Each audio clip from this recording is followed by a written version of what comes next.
Well, when I was investigating the origins of COVID-19 in Wuhan, I met Dimon Liu. She was one of the first to discover there was a new coronavirus, and this was well before it was made public. She tried to alert the White House. I learned there was an unusual exercise by the Chinese government during the military games. And so I told Dimon about the possibility of the Chinese government using some strange weapons, including biological weapons, because I knew they were doing experiments of that sort. There was nothing in the news at the time. I mean, it was... No one had mentioned a thing. No one had mentioned a date. But the White House didn't act quickly enough. Now, Dimon is married to Bob Suettinger. He's former CIA, also a former Deputy National Intelligence Officer on the National Intelligence Council. And he's just released a book. 10 years he's been working on this book, and it's on China. It's called The Conscience of the Party, Hu Yubeng, China's Communist Reformer. And I'm pleased to say both Dimon and Bob are in Australia and join us live in studio. Welcome to you both. Now, Dimon, you know, we had so many conversations. I worked with you quite closely over a couple of years, but we've never actually met before because it was during the COVID lockdown. So it's so wonderful to have you here in Australia and meet you in person. I mean, you think back to that time when you were trying to alert the White House, and there were some figures like Matt Pottinger who took your warning seriously, but the White House didn't act on it. Well, the American government, as some say, is like a huge aircraft carrier.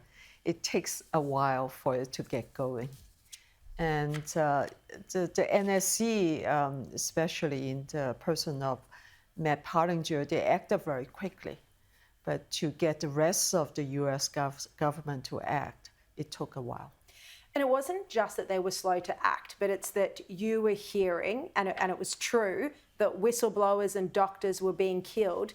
But there was this attitude in the West, like that couldn't possibly be true of the communist regime in China. They couldn't possibly be killing whistleblowers.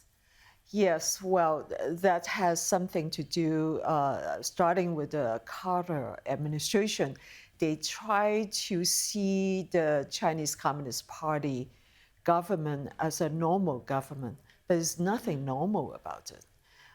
No government can be normal when you kill tens of millions of your own people. And that's what he has done to several very violent mass campaigns.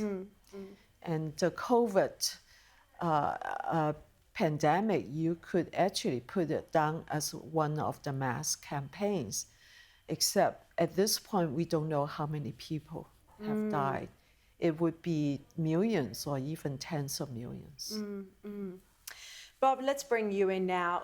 In Australia, we're in a sense on the front line. We've been dealing with an increasingly aggressive China that's been seeking to intimidate in our region. Just one example, the live fire exercises off the coast of our country with no warning at all. It was an aeroplane pilot that alerted the Australian government.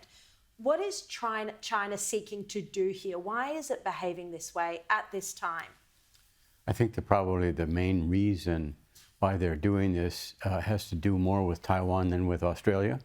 They are well aware that the United States is the primary backer of Taiwan, but they also know that Australia and the United States have very close and long-standing ties.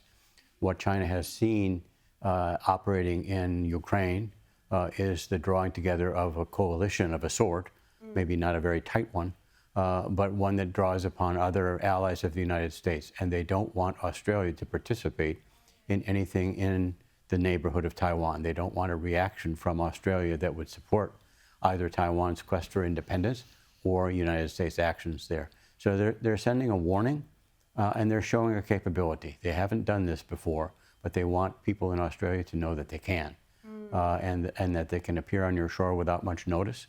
And they can be a factor in your decision making.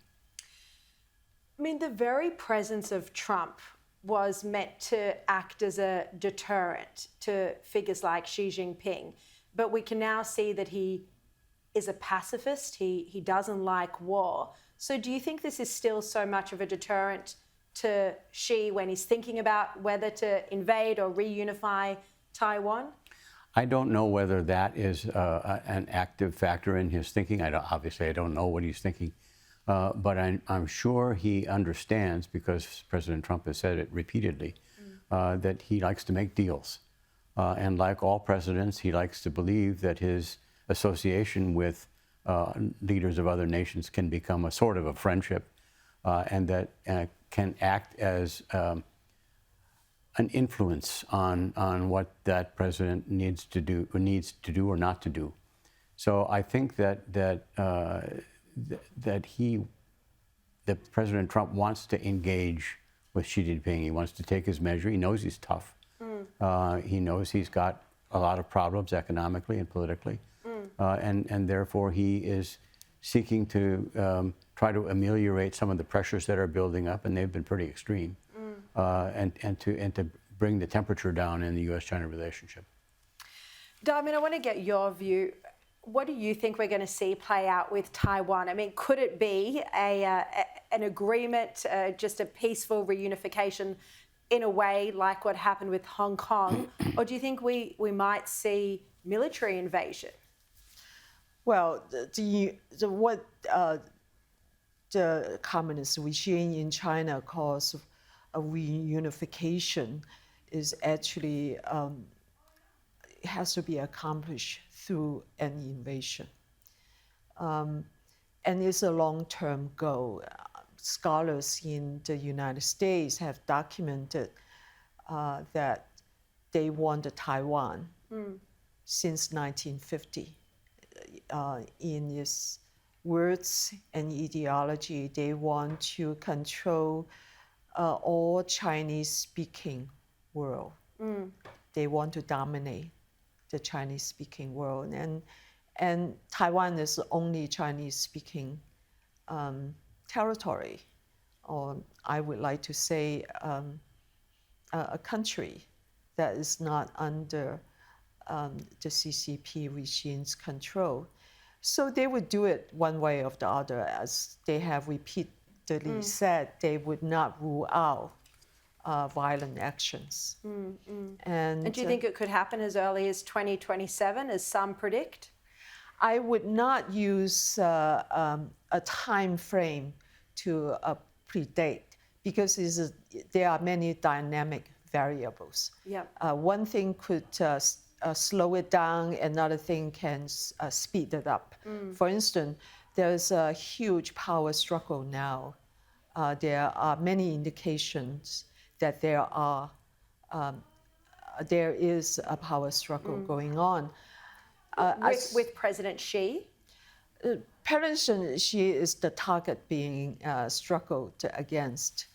As long as they are fighting with each other, they can't make a decision about invasion. Now, in that case, as long as they're fighting, Taiwan has more time. If Xi Jinping wins in this fight, he'll speed up whatever he wants to do with Taiwan. Yeah, I mean, this is fascinating because we never hear about this in the mainstream media.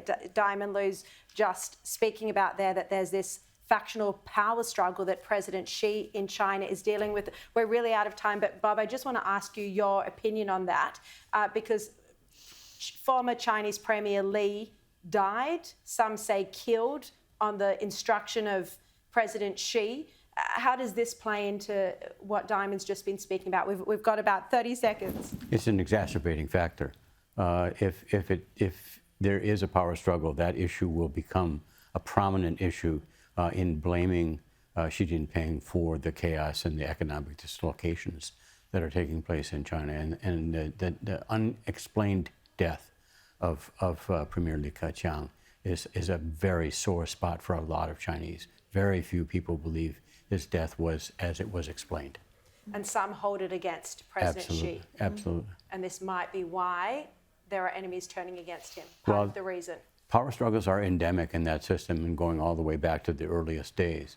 And so there's never a point in any of these regimes, even Mao, where the power struggle element is absolutely absent. Yeah. So it's going on. Absolutely fascinating. Bob and Dimon, pleasure to have you here in Australia. Thank you so much for those insights.